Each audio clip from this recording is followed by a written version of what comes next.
Great. Okay. Hi, I'm Soyoung. I'm a PhD student in Rehabilitation Science program at Sargent College. I want to thank my co-authors and audience. Today, I'll be presenting the study titled as Association of Pain Intensity and Patterns with Response to Exercise in Knee Osteoarthritis. While exercise is recommended as the first-line intervention for people with chronic knee pain due to osteoarthritis, a significant proportion of individuals do not respond to exercise intervention and may even report more pain. A normal response to a bout of exercise is characterized by reductions in pain and pain sensitivity, a phenomenon known as the exercise-induced hypoalgesia. Some individuals with chronic pain show an impaired EIH response immediately after exercise, which may contribute to non-response after exercise intervention. Therefore, understanding clinical characteristics that may help identify people with knee OA who have impaired EIH could guide personalized interventions. Whether the intensity and patterns of knee pain is associated with an impaired EIH response in people with knee OA is not known.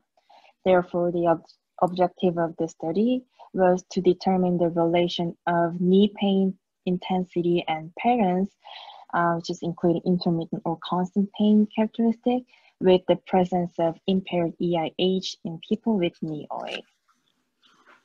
The analysis included a total of 26 participants with symptomatic knee OA. Pain intensity was assessed using a numeric pain rating scale ranging from 0 to 10. We assessed NRS 2 weeks apart, and the mean of the two ratings was used in the analysis. The knee pain pattern was assessed by the intermittent and constant OA pain questionnaire. The ICOAP has two subscales, intermittent knee pain and constant knee pain. The intermittent subscale measures intensity and frequency component of intermittent pain and its impact on overall quality of life. The constant subscale also measures the same characteristic. So we calculated the total, which is the sum of the intermittent and constant pain score, and the intermittent and constant pain score individually for the ICOAP exposures. For the outcome was the presence of EIH. Figure 1 shows the protocol for determining EIH. So to determine responders and non-responders to exercise, we measured pressure pain threshold before and after a series of exercise. The PPT can be measured by using the device called ergometer that is shown here. The researchers gradually apply the pressure and ask participants to say pain as soon as they feel the pressure slightly painful. We assessed PPT at both knee and wrist joints. The reason for assessing it not only at OA knee, but also wrist joint is to determine whether the analgesic effect of exercise is limited to part of the body being exercised or whether it is more global. So we assessed PPT 3 times for each session.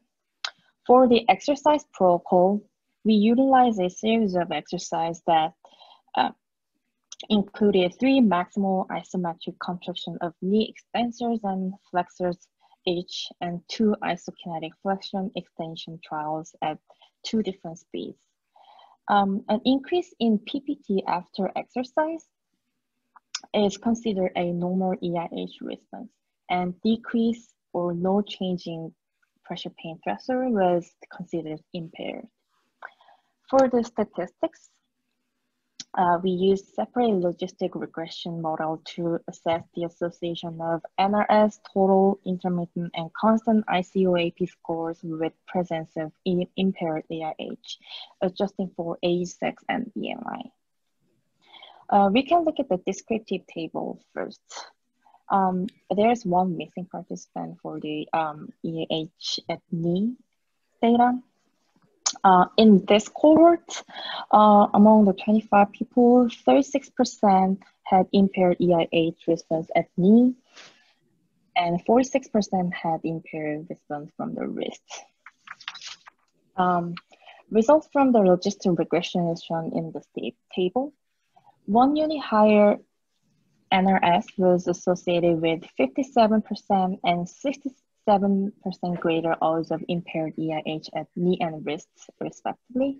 And 1 unit higher intermittent ICOAP score was associated 53% greater odds of impaired EIH at knee.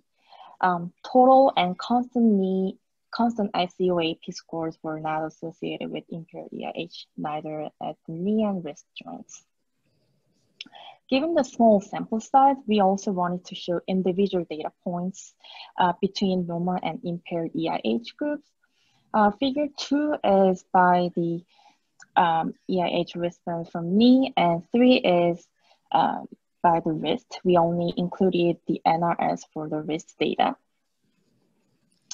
As you can see, all ICOAP scores are having similar trend. That is, impaired group is showing greater score overall, but only intermittent pain shows significant difference between two groups.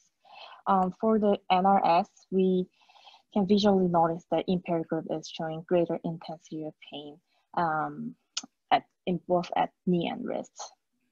So to conclude, we observed that greater knee pain intensity and intermittent pain patterns were associated with greater odds of having impaired EIH in people with knee osteoarthritis. Both greater knee pain intensity and intermittent pain may interfere with ability to participate in exercise, limiting the analgesic effects. Hence, further work is needed to understand the mechanisms underlying the association of this pain intensity pattern with impaired EIH in people with knee OA. Thank you for giving me a great opportunity to present my work, and feel free to ask any questions. Thank you. Thank you. Thank you, So-Young. Nicely done. We can open it up to questions now for the next 5 minutes. And George, I see that Chris Shanahan's in the room. Oh, great. So perhaps he can resume his role. I gladly defer back to Chris. Can you guys hear me? Yep. Sorry, I got pulled into a patient call, so I apologize for No not being there at the beginning. Bad form on my part. I apologize. Thank you very much, Dr. Lee. Floor is open to questions from the group. Well, I'll ask you the hard one, Dr. Lee. You said at the end that the mechanism of this is not known, but what are some hypotheses or ideas for what might explain this? I'm sure it involves complicated neuroscience, but... So your question is, what would be the like underlying mechanisms between these associations? Right, and yeah, in other words, why do people who have more knee pain have impaired exercise-induced hypoalgesia? What's the mechanism by which that's happening? You know, considering that it's hypoalgesia at the wrist, so it's not having to do with the knee. So if you have more knee pain, then if I stick needles in your arm, let's say, you know, you after exercise, you have reduced exercise-induced hypoalgesia. What's the thinking for how this is happening? Yeah, that is a really great question. Thank you for bringing that up. Following the following the theory, to activate this EIH response, there should be some intensity and like some period of exercise time, and so theoretically, most compelling evidence so far is exercise activates the descending pain inhibitory system, which is regulated by the brain. So maybe so we are guessing from these results is maybe people having greater pain. And our exercise protocol is targeting knee extensor and flexor muscles. And this is the pain that rated at their knee. So we're thinking that their pain, which is the ascending nociceptive pathway, is somehow related with their descending pain inhibitory system that is activated by the exercise. Does that make sense? Did I answer to your question? Okay, but so the exercise that you did was exercise at the knee, right? Mm-hmm. Yeah. So what if you did the same experiment, but you had them use an arm cycle ergometer, all right? And so you looked at their arm exercise to see whether they have exercise-induced hypoalgesia with arm exercise. In other words, is it something inherent to the people that they have reduced exercise-induced hypoalgesia, or is it that you exercised the knee and it hurt them to do the exercise? You see what I mean? Yeah, yeah, that's really great points. So, from this study, I can't really answer to that question because we didn't assess the exercise targeting other remote area. We only target the knee for knee OA population. So, but if EIH effect is something that that is proved to be effective for more global remote sites. I think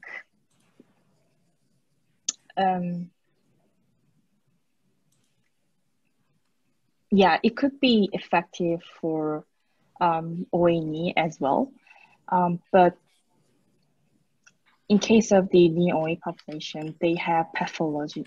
They have pathology and some related pain-related response from their knees. So we are guessing for normal people, it's gonna be effective for the remote side, and they'll see some analgesic effect from the exercise. But for this chronic pain populations, we need to study more about like those relationships. Yeah. Well, thank you for that response, Sonia Lee. We are going to move on to the next presentation. Thanks so much. Thank you so much. So the next presentation is Enzo Platano talking about his project on simulation-based mass gathering medicine training for pre-hospital providers. Yes, can everyone hear me okay? Yes, okay, awesome. Let me share my screen. Perfect. And I'm just going to keep it like this, just so I can kind of zoom in and move around on the poster like you would in a real presentation. So my name's Enzo Platano. I'm actually an undergraduate student over at BU on the Charles River campus, and I work as a research assistant both in the Department of Emergency Medicine and in the Department of Surgery section of trauma over at BMC. This project is associated with the Department of Emergency Medicine, and I'm the co-investigator on it, and the title is Simulation-Based Mass Gathering Medicine Training for Pre-Hospital Providers, and my PI is Dr. Kevin Ryan, one of the EMS docs over at BMC. So some of you might actually be familiar with this type of work. It's actually done at Agganis Arena over on the Charles River campus. So if you've ever been to a concert or like one of the BU hockey games, you've probably interacted with some of our pre-hospital providers. But let me give you some quick background first. So let me zoom in.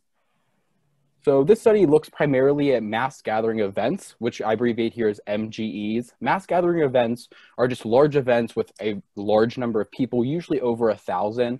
And this presents an environment that usually strains medical resources, and it presents a lot of challenges environmentally to pre-hospital providers. There's a lot of environmental issues like loud music, darkness, dense crowds, and a lot of patients are heavily intoxicated, and it makes it really, really difficult to treat patients in these types of conditions. And the big issue translationally here is that public health preparedness guidelines actually recommend that on-site EMS providers have training in disaster medicine and mass gathering medicine, but this training is not mandated in national EMS curriculum. So on the public health side, they recommend that providers have this training, but on the education side, there is no educational mandate. So a lot of our providers are hired over at Agganis Arena, and they have no training in this, and they have a lot of issues providing care, because this is very, very different than working on an ambulance like you would over at Boston EMS. And the gap here is a gap between proposed mass gathering event preparation and actual implementation into clinical practice. And the big issue here is through comprehensive training. So there's really no comprehensive training program to bridge this gap. So our objective here is to describe our novel mass gathering event training program, its implementation, and its impact at our institution, which is Agganis Arena over at Boston University, Charles River. And for program development, what we did is we went through mass gathering medicine-based literature, and we went through the literature and tried to figure out where are people having problems in mass gathering events. So we know what we were seeing over at Agganis Arena, but what are people seeing at other venues, at other large gatherings? What are the big issues that are presenting here? So after we pulled all of that, we went through mass gathering event checklists and guidelines. These are established by the government, so government guidelines, national association guidelines. We're trying to pull and see what national associations and government associations recommend for these types of events. And then we used our personal agency experience. So we work a lot of big concerts and events over at Agganis Arena. So we pulled a lot of our own experiences and tried to decide what would we like to change and how would we like to improve the care that we provide personally. And we kind of pulled these all together, and we made our simulated mass gathering training program for our pre-hospital providers, which had 3 different components. The first one is hands-on equipment and extrication training that was actually done within the venue itself. The second component was a group discussion of large venue protocols and how to treat patients specifically in the large venue setting. And our third one was simulated emergency scenarios, and we used patient actors, and we had kind of scripted scenarios where trainees had to actually go through real life type of situations. And you can see at the bottom, these are some of the skills that they had to perform. So they had to extricate patients from the venue seating, which is very, very difficult because it's narrow, it's pretty steep. They had to triage patients, simulated patients, which is why I have it in quotes, of varying severity. So we would present them with a lot of different patients, and they'd have to triage, figure out who to treat first. They had to navigate the venue and discuss obstacles that arose and how to navigate across the obstacles and overcome that kind of obstacle. They had to care for these simulated patients in small teams. And when I say care, I mean they had to do simulated assessments, simulated type care, all the way as if they would in a real type of patient. And lastly, they did case reviews, and we discussed protocols. So how we would actually want to go through these cases and what's the best case scenario. How we evaluated the program was we had students and instructors complete questionnaires regarding the program impact, because we wanted personalized feedback from everybody that participated. So our students were also paired with our new hires. So they're grouped together, and they completed self-reported scales 0 to 3 after the program occurred, and we used 1 sample t-test with a null hypothesis of no improvement, because 0 was marked as no change. And we had an N of 31, and our instructors and field training officers, they assessed students as well. So what they actually did is they assessed the students on a 0 through 5 scale in 2 different cohorts. So they assessed students that received standard training before our program was even implemented. So basically the EMTs that just went through EMT class, never had any specialized training.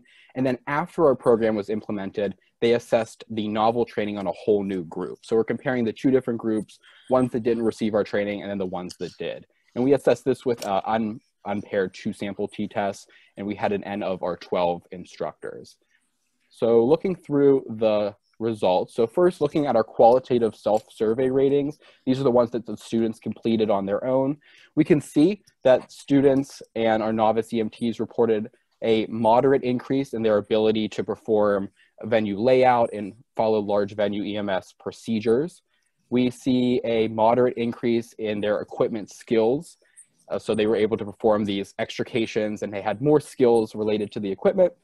They have about a slight to moderate increase in their confidence providing care within this setting, which, like I mentioned before, is very, very difficult because it's not like a traditional ambulance type care.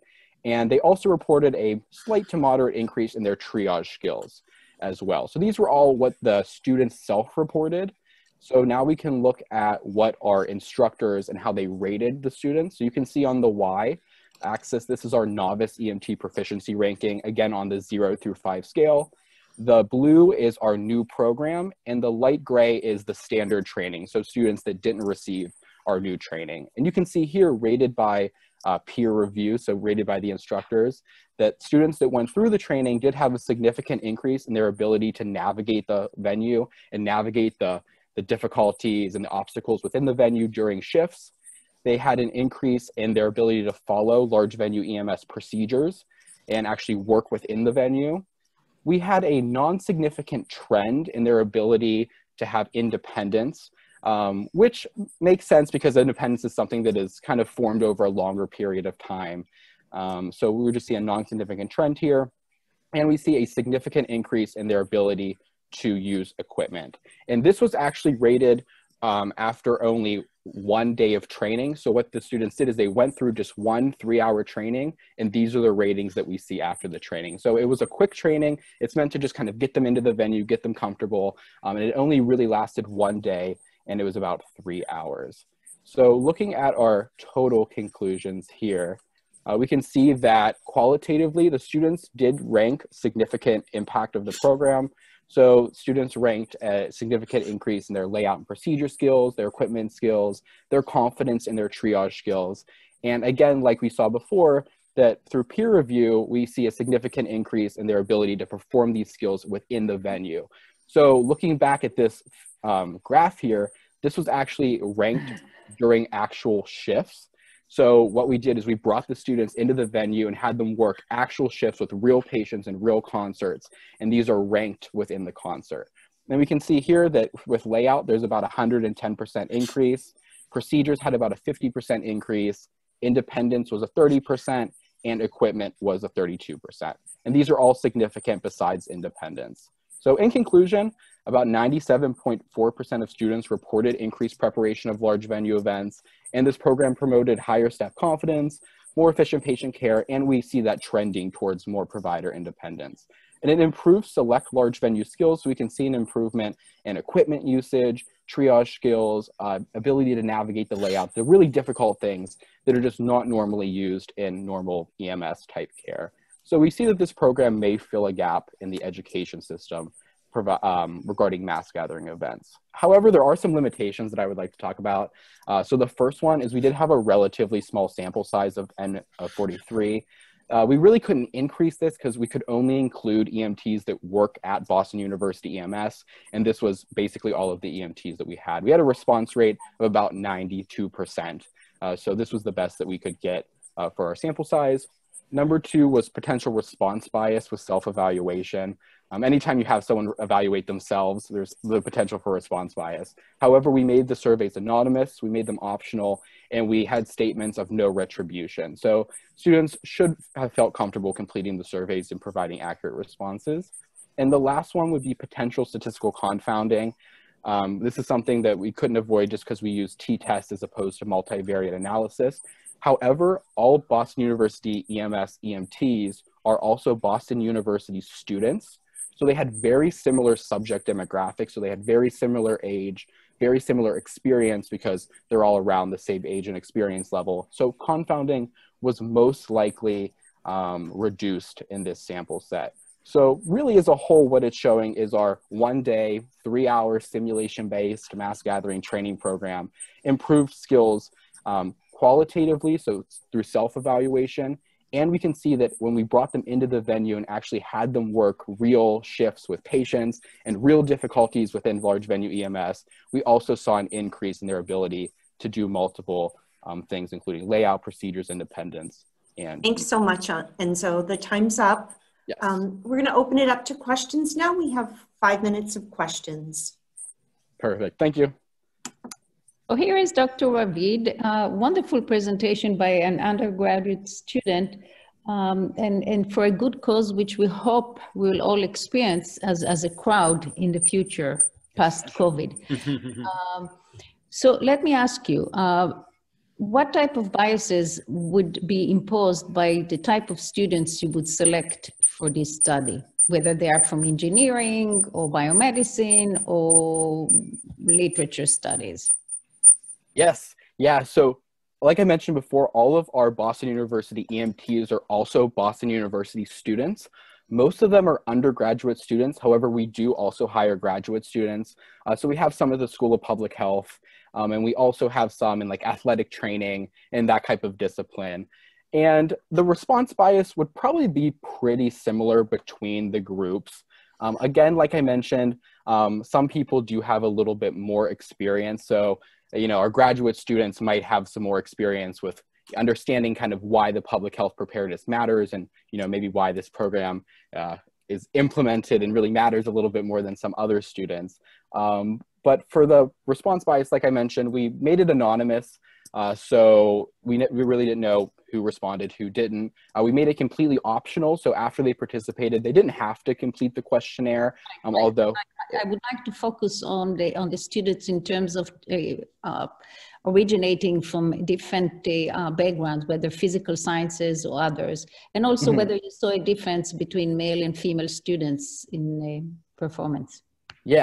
Yeah, so for the students, again, all the students were emergency medical technicians, so they all went through the same training. They all have an emergency medical technician basic certification within the state of Massachusetts, and they're all nationally registered. So they have the same basis of training, and they have the same continuing education.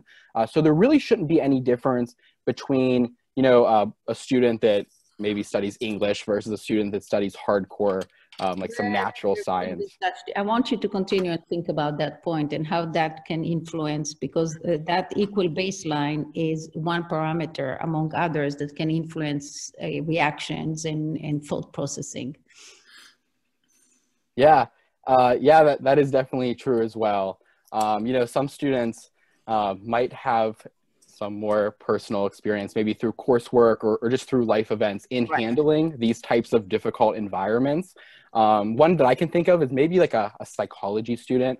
So we get a lot of patients that, again, are heavily intoxicated or you know, emotionally disturbed in some type of way. So students that might have some type of clinical psychology training might be able to handle these difficult patient scenarios a little bit better than a student that maybe doesn't have that type of, you know, human-to-human psychological type training as well. Or students that work, you know, in the natural sciences and also do maybe human type research over at Boston Medical Center might be a little bit more used to interacting with these types of patient populations as well. So yeah, that is a really good point. There might be a difference in students that come in that do have this type of background in handling, you know, different events through maybe public health type education, or maybe through their psychology classes, they have a little bit more training on how to handle the psychosocial effects of these types of mass gatherings. So I think I finally hit at the core of your question there, but that was definitely a good point. And so, for the peer review ratings, it was not a pre-posted design. There was two separate groups of students, one who had been trained and the other one hadn't been. I just want to make sure I understand it. Yes, it's unpaired.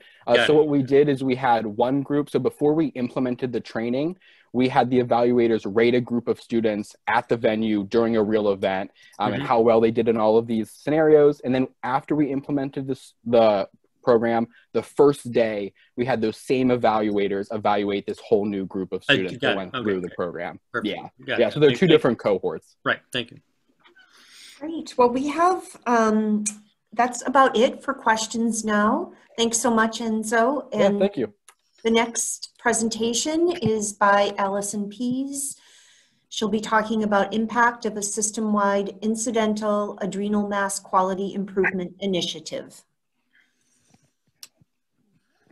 Just go ahead and share my screen. Okay.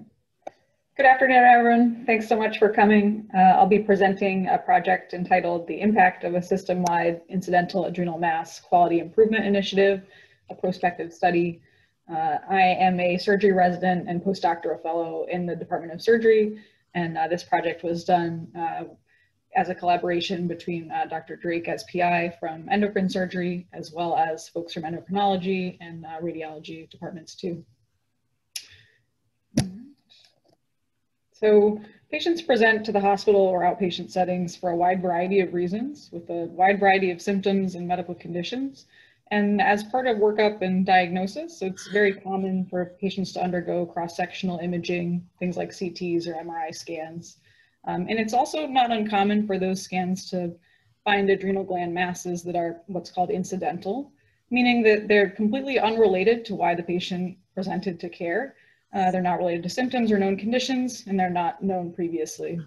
So those are called incidental adrenal masses. Also very common for those not to be followed up in a way that is in accordance with the guidelines that are out there from various professional societies. In fact, about a single-digit percentage of these incidental adrenal masses are estimated to be worked up with labs, imaging, or other necessary aspects of the workup on a national level. We hypothesized that a quality improvement program would be able to improve management of incidental adrenal masses here at BMC. Our intervention targeted primary care providers after one of their patients had had an IAM detected. There were 3 aspects of this intervention. The first was chart and email-based messages to the PCPs, alerting them that one of their patients had had an IAM found. The second was we provided a clinical evaluation algorithm that started with the size of the mass and the characteristics on the scan, and proceeded to show folks and kind of remind them which labs and which frequency of follow-up imaging would be most appropriate, and kind of how to go down an algorithm from there. And third, we incorporated a specific radiology report templates. So in the read from CT scans, MRIs, or other imaging, it would specify actually, that an adrenal nodule had been found, and that in this case, based on the size or other characteristics, further imaging might be necessary in, say, 6 or 12 months, depending on the situation. We collected data prospectively in 2019, and we compared to a 2016 control cohort. And those were patients who were also at BMC, however, were pre-intervention, so just underwent usual care. And our primary outcome was a composite of any initiation of incidental adrenal mass workup by the PCP. So meaning the PCP documented taking relevant clinical history in their notes in a follow-up visit. Laboratory screening was ordered, which included, in our case, plasma-free metanephrines, cortisol-based tests such as a dexamethasone suppression test, or other labs such as DHEA sulfate or aldosterone-renin ratio. Follow-up imaging was also part of this outcome, as was specialist referral, meaning referral to either an endocrinologist or an endocrine surgeon. We assessed our outcomes primarily using Fisher's exact test, as well as chi-square test, univariable and multivariable logistic regression, and a 2-sample t-test of log transform time data. We ended up with 225 patients in the historical cohort and 206 in the quality improvement cohort. And that was after excluding patients who were really judged to be inappropriate for screening for this incidental adrenal mass. So for instance, patients were so sick that they died in the hospital or had such severe life-limiting comorbidities that it didn't make sense to be working up their incidental adrenal mass are not part of this cohort. We found generally similar characteristics, including group demographics such as age, sex, race, ethnicity, variety of key comorbid conditions, and imaging characteristics such as the use of IV contrast, the laterality of the masses, left-right bilateral, the size of the masses that we found and the number of masses that were found in each patient were all statistically similar. We did find some differences in baseline characteristics, and 2 that I'd like to highlight here were imaging setting and insurance status. So in addition to those, the proportion of patients having a primary care provider was higher in the QI cohort. And the actual imaging indication. So for instance, if the patient was being scanned after a traumatic accident, for abdominal pain, chest pain, or other reasons, were also statistically different across groups. We found that our primary outcome was significantly increased. So that's in the one in bold down here, which was any workup, again, labs, imaging, really, or clinical history taking. And that actually increased from 25% to 37% in the overall cohort for historical versus QI. When we look specifically at the patients who actually received the radiology template, which was not universally uptaken by the radiologists, that actually increased to a majority of patients, so more than double before, who underwent some kind of at least partial workup initiated by the PCP after their adrenal mass was found. When we looked within our composite outcome at what was really driving these findings, most notable was the increase in ordering of biochemical function testing. So that went from about 5% to 20%. And again, 5% may sound very low, but it's actually about what published national averages are. So this was a significant difference, and almost significant increase in follow-up imaging as well. And I think also notable is that referrals to specialists were similar. So we did not see, as a result of this QI intervention, PCPs just simply wholesale sending folks to specialists right away. And finally, the time to initial PCP follow-up visit was decreased by almost 20 days in the QI cohort compared to the historical cohort. A couple of other things to note as we interpret those results. There was slightly different follow-up between the cohorts. So we had at least 6 months of follow-up on everyone and captured every very speedy workup, but there was longer follow-up in our 2016 group. In our 2019 group, especially for folks who were diagnosed in the later parts of 2019, were potentially impacted by the COVID-19 pandemic as well, and sort of the pause in early 2020 of any kind of non-emergent medical care. When we used multivariable regression to examine the odds ratios of further workup, we found that these QI cohort patients, once we adjusted for the insurance and imaging setting differences, there was actually a 1.8 times higher odds of PCP-initiated workup. And finally, in terms of what we found, for the patients who had a final diagnosis available, which was 159 out of the 431 total, we found over 3/4 had an adenoma, which was felt to be benign radiographically. And many of those patients had labs, which also confirmed that there was no significant function biologically of the adenoma. But some patients did not have those labs, and it was either through not being ordered by the PCP or perhaps being offered, but patients declined those labs. A substantial portion of the masses we found were actually cancer metastases. And we found 4 biochemically functional masses, although there are a number of patients in this cohort that are still undergoing workup, and so there may be more in the future. We did not find any primary adrenocortical carcinomas. And there were 10 patients who were categorized as other. And that is a little bit of a catch-all category that included patients such as initial imaging showed a nodule, and dedicated adrenal focused imaging later didn't show a nodule, for instance. So in conclusion, our intervention was associated with increased incidental adrenal mass evaluation and decreased time to follow-up. This was a simple but moderately time-intensive initiative, and we successfully increased appropriate follow-up for incidental adrenal masses. I want to thank CTSI for allowing me to present today, and thank you very much to my collaborators. Thanks so much, Allison. We can open it up to questions now for 5 minutes.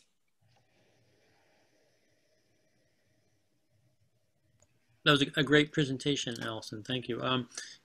Tell us about the time intensity. You mentioned in your final comment that it was a time-intensive intervention. Where was the time spent by the clinicians making this happen? Yes, that's a great question. I think one good thing about this project was that actually a lot of the initial search was able to be automated. And some of my collaborators have been working in particular on going from basically the radiology report templates. So it was like roughly 20,000 a year that were scanned by automated algorithm, and looked for words like adrenal mass, adrenal nodule, and basically pulled out those patients. So that is actually relatively, once it's set up, not that labor intensive. But we did have a clinician researcher who reviewed all of these patients who were then pulled out from there. And so that is sort of the labor intensive part of this, is making sure that this is truly a new mass, that it meets our size criteria, all those things. So that's the moderately time intensive part. And I think looking forward, one of the key things we'd love to do is to show that this works at other centers as well. But to do that would probably mean automating even more of this. But was the part you just described, the labor-intensive part, related to the research project, or could the clinical QI intervention have been more automated? Simply, noticing that there was an adrenal mass by your natural language processing of the reports, or however you do it, and then automatically generating an email to the primary care doctor, and perhaps a email to some sort of endocrinology coordinator or something like that. You know what I'm saying? Like some of what you described sounds like it was the researchy part of this, as opposed to, you know, could the whole QI intervention have been done in a very automated way in a clinical sense, as opposed to the research? Yeah, I think that's a great point. And I think it would change it slightly, but you could have a sort of less time incentive, I don't want to say watered down, but a more automated thing. And you probably would catch a substantial number of patients who don't truly have a new mass. And so I think your risk in that would be that you have sort of, you're bothering PCPs and they start ignoring these messages. Yeah. That's a good point. Then you'd get like alarm burnout. You keep getting these things and you start ignoring them. Yeah. But it's possible that, like, if you're trying to implement this on a very vast scale where there's no funding for a clinician to review it, it's possible that that would still, you know, improve outcomes significantly. But we all recognize this is a huge problem, you know, like in the pulmonary sphere. I can't count the number of times I get a chest CT back with incidental finding of a thyroid, you know, a mass, dedicated ultrasound required. And boy, it's tough to keep track of those, right? You know what I mean? Because I'm focusing in the lungs. You forget about it. You assume the PCP is going to look after it. Then you see the patient 6 months or 12 months later and you realize no one ever did anything about this. So it happens all the time. Absolutely. And in many cases, the PCP was not the person who ordered the scan in the first place. I mean, you can see huge proportion in the ED or inpatient, or not even all the outpatient scans were obviously PCPs. Many of those were other specialists like spine surgeons, things like that. So we have about a minute and a half for another quick question, if someone would like to ask a question.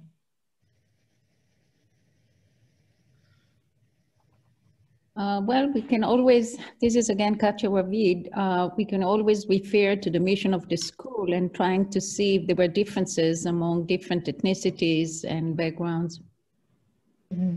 Yeah, great point. We did not do a stratified analysis by race or ethnicity or insurance status at this point. But all I can say is that insurance status we did adjust for in our adjusted analysis, and there were not overall between group differences in age, race, sex, ethnicity. Okay, thank you. Well, thank you all for attending today. Thank you to the speakers for sharing their work. Thank you to the people who have asked questions, and thank you so much to the reviewers. Bye-bye. Chris, you're on mute.